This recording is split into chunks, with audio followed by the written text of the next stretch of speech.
नमस्ते, आप सुन रहे हैं मानव परिचय।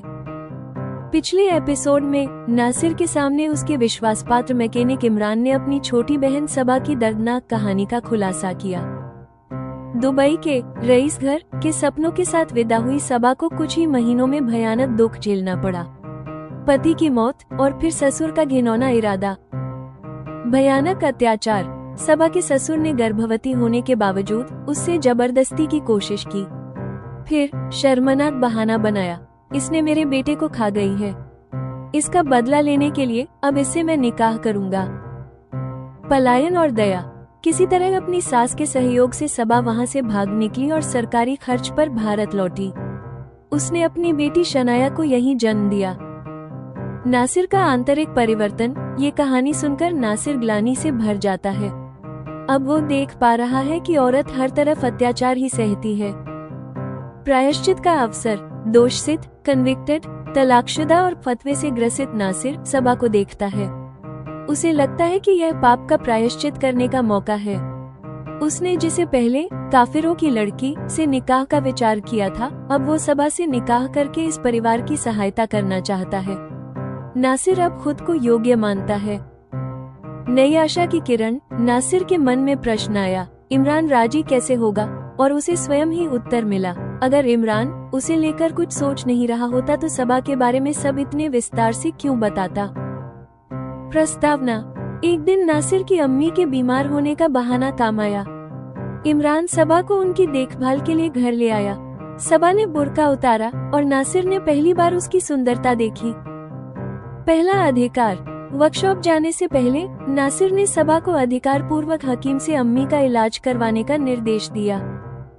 संगीत में प्रेम और मधुरता का भाव। अम्मी को सबा बहुत समझदार लगी। नासिर और अम्मी अब प्रस्ताव की प्रतीक्षा करने लगे। इंतजार जल्द ही खत्म हुआ। तीसरे ही दिन इमरान ने नासिर से क्या कहा। इमरान भाईजान, मेरे अब्बू एवं अम्मी आपसे मिलना चाहते हैं। आप हमारे घर आने के लिए कब समय निकाल सकते हैं। सुनिए, दुर्भाग्य का अंत, प्रायश्चित का आरंभ और प्रेम की नई यात्रा मानव परिचय में आप सुनेंगे।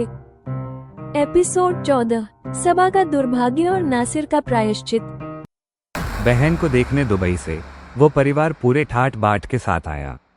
हम सभी बहुत अधिक प्रसन्न थे कि सबा का भविष्य बहुत अच्छा रहेगा। हमने उन लोगों की बातों में आकर सबा का निकाह पढ़वा दिया। सबा आंखों में जीवन के इंद्रधनुषी सपने लिए भारत से दूर परदेश दुबई के लिए विदा हो गई। जब नासिर एवं अम्मी की जानने की उत्सुकता चरम पर पहुंची, तभी इमरान फिर चुप हो गया। वह बताते हुए उदास हो गया। कुछ मिनट बाद जब उसने फिर बोलना शुरू किया तो उसकी आंखों में आंसू झिलमिला रहे थे। उसने बताया, सबा के पति को पहले से ही कोई जानलेवा बीमारी थी। इधर सबा पेट से हुई, उधर उसकी बीमारी ने खतरनाक रूप ले लिया। फिर 3 महीने ही बीते, बीमारी से जूझते हुए वह इस दुनिया से चला गया। अम्मी यह सब सुनते हुए भावुक हो गई। उन्होंने कहा, तब सबा के ससुराल वालों ने सबा का नया घर दुबई में ही बसा दिया होगा। इमरान ने अपने को संयत किया, फिर आगे कहना शुरू किया, जी, इस दुखद समाचार पर जैसे तैसे रुपयों की व्यवस्था करके मैं दुबई गया। सबा का गर्भ 4 महीने का हुआ था। सबा का खूबसूरत चेहरा पति के बीमार होने और फिर उसकी मौत से मुरझा गया था। उसकी स्थिति देख मेरा मन मरने का हुआ। सबा को मैंने हिम्मत दी। मुझसे हमात सबा की सास ने कहा, सबा का बच्चा हम रखेंगे और कोई अच्छा परिवार देखकर सबा का फिर निकाह करवाएंगे। मैं इस बात से आश्वस्त होकर वापस आ गया था। इमरान ने फिर बोलने के बीच में विराम लिया। तब नासिर ने पूछ लिया, फिर सबा आपके साथ अभी यहाँ भारत में कैसे है। इमरान ने उत्तर दिया, मेरे भारत लौट आने के 1 महीने बाद सबा अपनी ससुराल से भागकर दुबई में भारतीय दूतावास पहुंची। किसी की सहायता लेकर उसके मोबाइल से सबा ने हमें कॉल किया था। रोते हुए सबा ने जो बताया वो बहुत ही घिनौनी बात थी। सबा के मरहूम पति के बाप ने सबा के गर्भवती होने का ख्याल भी नहीं किया। उसने सबा से जबरदस्ती की कोशिश की। सबा के प्रतिरोध एवं सहायता के लिए चिल्लाने पर हमात सबा की सास ने आकर उसे बचाया। ये सुनते हुए नासिर सोचने को बाध्य हुआ। हर तरफ औरत अत्याचार ही सहती दिखती है। उसे स्वयं पर ग्लानि भी हुई। चाहकर भी वो संवेदना प्रकट नहीं कर सका। अम्मी ने ही कहा, अच्छा हुआ जो हमात सबा की सास इतना साहस कर पाई। इमरान ने आगे बताया, तब उस बाप में बैठे शैतान ने कहा, इसने मेरे बेटे को खा गई है। इसका बदला लेने के लिए अब इससे मैं निकाह करूंगा। ऐसे ये भी इसी घर में रहेगी और मेरे बेटे का वारिस भी यही रहेगा। ये पुरुष भी अपनी अय्याशी के लिए कैसे कैसे बहाने ढूंढ लिया करते हैं। कहते हुए अम्मी भूल रही थीं उनका बेटा और इमरान भी तो पुरुष ही हैं। इमरान ने अम्मी की बात को अनसुना करते हुए आगे बताया, सबा के मरहूम पति की माँ सबा की सास के विरोध से उस दिन बात खत्म हुई। किसी प्रकार बलात्कार से बच गई सबा तब समझ पा रही थी कि हमाद सास की अधिक दिनों तक न चल सकेगी। वह मौका देखकर घर से भाग निकली एवं दूतावास पहुंच गई। हमारे पास बहुत पैसा नहीं था कि फिर हम में से कोई दुबई जाता। भारत की विदेश मंत्री एक दयालु महिला हैं। उन्होंने सबा को सरकारी खर्च पर भारत बुलवा लेने में देरी नहीं की थी। सबा ने अपनी बेटी को जन्म यहीं दिया है। अम्मी ने तसल्ली देते हुए कहा, इमरान बेटा, जो कुछ बुरा हो सकता था वो हो चुका है। बुरा समय निकल चुका है। अब जो समय आएगा वो सबा की, आपकी और आपके परिवार के लिए निश्चित ही अच्छा होगा। इस बात पर इमरान ने कहा, आमीन। फिर उस रात इमरान चला गया था। इमरान को खाने पर बुलाना और उसका सब बताना नासिर की अम्मी को नया विचार दे गया। अम्मी जानती थी कि नासिर का दोषसिद्ध कन्विक्टेड होने के साथ ही उस पर फतवा भी है। ऐसे में अम्मी नासिर के अकेले रह जाने को लेकर आशंकित रहती थी। अब अम्मी को सबा के रूप में नासिर को नई पत्नी मिल जाने की आशा हो गई। जेल में अपने मन में समाये वैमनस्य से प्रेरित होकर नासिर ने बदला लेने के विचार से कभी यह सोचा था कि जेल से छूटने पर वह योगेश नाम रखकर किसी अन्य संप्रदाय की लड़की को पटाएगा और उससे विवाह करेगा। समय बदला, उसके साथ साथ नासिर भी बदल गया। काफिर हरिश्चंद्र के न्याय ने उसके विचारों में परिवर्तन ला दिया था। नासिर के मन में जेल से छूटने के पहले ही अन्य संप्रदाय के प्रति बैर नहीं रह गया था। ऐसे में जब इमरान ने सबा की कहानी बताई तब उस रात नासिर भी अपनी अम्मी से मिलते जुलते तरीके से ही सोचने लगा। फिरदौस से तलाक एवं फिर 3 साल के कारावास में रहने और अब छूट चुकने के बाद ऐसे लगभग 4 वर्षों से उसके जीवन में औरत का सुख नहीं रहा था। नासिर के दोषसिद्ध कन्विक्टेड होने के इतिहास से ऐसा भी प्रतीत होता कि कोई परिवार उसे अपनी लड़की नहीं देगा। फिरदौस का उदाहरण नासिर के सामने था। फिरदौस ने एक बेटी के बाप से दूसरा विवाह किया। जीवन में लगी ठोकर और अच्छे साहित्य को पढ़ लेने से अब नासिर विवेकपूर्ण तरीके से सोचने लगा है। यद्यपि वो दोषसिद्ध कन्विक्टेड है, वह तलाकशुदा है और उस पर फतवा भी है, फिर भी नासिर अब अपने को एक अत्यंत योग्य व्यक्ति मानने लगा है। अब वो समझ पा रहा है कि संप्रदाय में ही जब योग्य पुरुष से निकाह करने को इच्छुक अनेक लड़कियां हैं, तब अन्य संप्रदाय की लड़की से उसकी निकाह की इच्छा मुस्लिम लड़कियों पर उसका अन्याय है। नासिर सोचने लगा, यह उसके लिए अपने पाप का प्रायश्चित कर लेने का अवसर है। उसे सबा से निकाह करके उस परिवार की सहायता करनी चाहिए जो अपनी बेटी के आगे के जीवन को लेकर चिंतित और निराश है। नासिर के मन में तब सोने के पहले मूल प्रश्न यह आया कि इमरान सबा के उसे निकाह करने को राजी कैसे हो सकेगा। इसका उत्तर भी नासिर ने स्वयं दिया। अगर इमरान उसे लेकर कुछ सोच नहीं रहा होता तो सबा के बारे में सब इतने विस्तार से क्यों बताता। इस विचार ने उसकी उस रात की नींद को मधुर सपने दिखाने वाली बना दिया। इमरान फिर रोज सुबह शाम उसे छोड़ने और लेने आता रहा। सबा को लेकर उसने कोई बात नहीं की। नासिर और उसकी अम्मी भी संकोच में कुछ कहने का साहस नहीं जुटा पाए। एक सुबह नासिर ने इमरान को कॉल किया और कहा, इमरान, आज मैं वर्कशॉप नहीं जाऊंगा। इमरान ने पूछा, क्यों भाईजान? नासिर ने बताया, आज अम्मी को बुखार है, मुझे उनकी देखभाल के लिए घर पर ही रहना होगा। तब शायद इमरान ने कुछ तय कर लिया। कुछ पल चुप रहने के बाद उसने कहा, अगर आप अनुमति दे तो मैं सबा को आपके घर ले आता हूँ। सबा उनकी देखभाल कर लेगी। आप मेरे साथ वर्कशॉप चले आइएगा। शाम को जब मैं आपको छोड़ूंगा तब सबा को अपने साथ वापस अपने घर लेता आऊंगा। नासिर इमरान के इस आइडिया से मन ही मन प्रसन्न हुआ, लेकिन प्रत्यक्ष में उसने कहा, मैं अम्मी से बात करता हूँ, जो भी वे कहती हैं उसके अनुसार मैं तुम्हें कॉल बैक करता हूँ।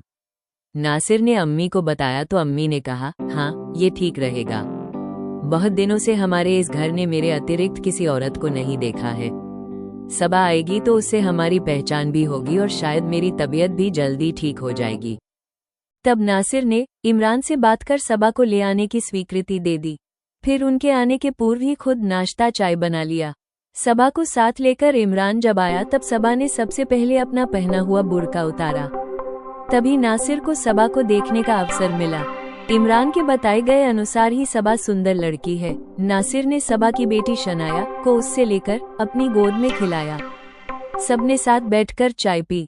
फिर वर्कशॉप रवाना होने के पूर्व नासिर ने सबा को अधिकारपूर्वक निर्देश देते हुए कहा, सबा, अगली गली में 11 बजे हकीम आते हैं। अम्मी उन्हें जानती हैं। आप 11 बजे के करीब अम्मी को ले जाकर उनसे जांच करवा कर दवा ले आइएगा। सबा ने सम्मान से आंखें झुकाए रखते हुए उत्तर में कहा, जी मैं ऐसा ही करूंगी। तब नासिर ने पूछा, गुड़िया बेटी के कारण आपको कोई परेशानी तो नहीं होगी?